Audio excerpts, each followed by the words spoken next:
Peugeot finally has an EV on sale in Singapore. This is the e-2008.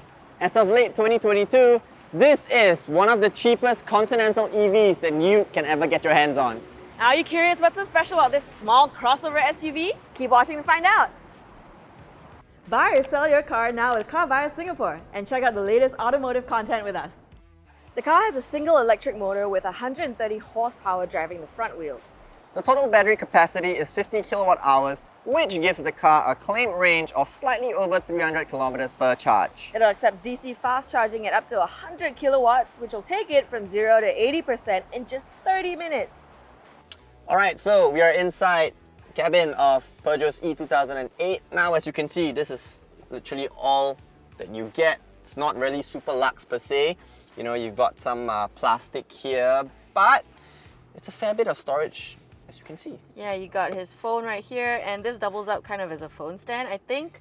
Don't watch Netflix while you're driving, but you can close it, and then you can also dump it here if you want, and you get a lovely 10-inch infotainment touchscreen here. Ooh. But the main bits actually points out to what we have, you know, for the seats, and also Peugeot only released one variant, which is the GT line for the e-2008. So you got a very cool looking GT steering wheel. The seats, however, in my opinion, I think it's really comfortable. Yeah. And you have that little sporty GT trim as well. But the main focus is this. This is the Peugeot 3D iCockpit and a head-up instrument display. From what I'm looking at, I'm not sure if you can see, it is 3D and it looks super futuristic. It's like a spaceship in here.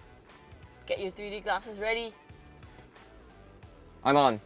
Well, so as you know that the e-2008 is all electric, and in the present generation of Peugeots, this car is very avant-garde inside. So now we need to put to the test to see how easy it is to connect your phone. Kimmy, should you do the honors? Okay, this car only supports wired Apple CarPlay. So what we're gonna test isn't necessarily Apple CarPlay, but how easy it is to connect to Bluetooth. So I see a 4 logo thing, I think that's, there you go, connectivity. Okay, so open up Bluetooth settings on your phone and the Peugeot should pop up immediately. You can select it to pair, and then the prompt will come up and you just say yes. Yes, I want to pair. Yes, give it all. Done. Now you can have your cartoons. Well, that was fast. Now let's pop over to the back to see how comfortable the rear seats are. Alright, we are in the rear of the e-2008.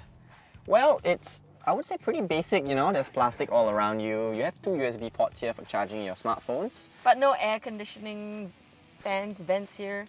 But you get a nice, lovely sunroof, so that kind of makes up for it, and you get a lot of light in. You don't get very claustrophobic like I tend to do, even though the windows aren't the biggest. Leg space for me, however, pretty decent. I am, after all, 165. Headroom, of course, I have no trouble, honestly, and these headrests are comfortable, but he's 185, so ask him. No, it's too small. It's always too small. Always too small. You see, if I were to sit up and sit up straight, hair's gonna be brushing the top. And legroom, well, the driver's seat in front of me is actually, set in a very neutral position. So I won't say I have the best of legroom, neither do I have the worst. But I think what is worth mentioning to you guys is that if you were to fit 3 in the rear, it's certainly going to be a squeeze. Yeah, it's not the best for long rides, I don't think. 3 people, but it's decent. Exactly. And yeah, something else worth mentioning that Kim already pointed out are the seats for me as well. It's very comfortable headrest. So, if you're going on a point A to point B kind of drive in Singapore, it is actually okay. Well, speaking about drive in Singapore, let's find out how the e-2008 fares on the road. Right, moving on to the driving bits. Okay, so have you tried an electric car yet? If you have, great. If you haven't, well, what are you waiting for? Maybe you were waiting for something like this to come along. It's one of the few European pure electric Cat A cars available in Singapore. So what do you get for all that? Well, in order to qualify for Cat A, this one has been tuned to 97 kilowatts or 130 horsepower. Of course, now you can have more power than that in Cat A, So they've done all that work detuning this car for nothing. But I'll tell you what, it still feels like an electric car. So let me show you what I mean. I've been rolling along in this car park, this giant car park, and it's actually nice and quiet and smooth like you expect an electric car to be. The thing about the Peugeot is it's actually tuned so that it doesn't feel too different from a regular combustion car. What I mean by that is this: if you come to a dead halt and let's say I'm stopping and I need to park the car or something, when I take my foot off the brakes, like so, it starts to creep forward. Now, not every electric car does that. Many of them actually try to offer this one pedal driving experience so that when you take your foot off the accelerator, some brakes are applied and actually slows the car down to zero. Not this car, it feels more like a normal car. So I'm driving along and I can just take my foot off the accelerator and I keep rolling along. And if I want to slow down, if I want to stop, I have to use the brake pedal, which actually feels very normal. There is a button I can press. It increases the regenerative braking. We had lost some forward acceleration there. And that does give me a bit more regen when I lift off.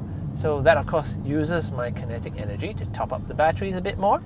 So okay, that is a bit different, but if you want your Peugeot e-2008 to feel like a normal car, then just switch the driving mode to D instead of B, and that's what it'll feel like, a normal car. So what else can I tell you? Now, this, I have to say, feels like a Peugeot first and an electric car second. So that means you've got quite a nice, funky dashboard. I really love these 3D displays. I wish you could see them. It's actually LCD display, but it looks like they have a few layers, and that creates a really cool effect. Another Peugeot thing is a very small steering wheel, and that makes the car feel quite wieldy. You know, it's not like a big lorry steering wheel. The other thing about that is, though, you actually look across the top of the steering wheel instead of through the steering wheel to look at the instruments. That does take a bit of getting used to, and it means the steering wheel is kind of like shorter on top here, but actually it does feel quite unique, and it does look, you know, you get used to it after a while, and it might actually be a better way to do things instead of like having to look through the steering wheel all the time.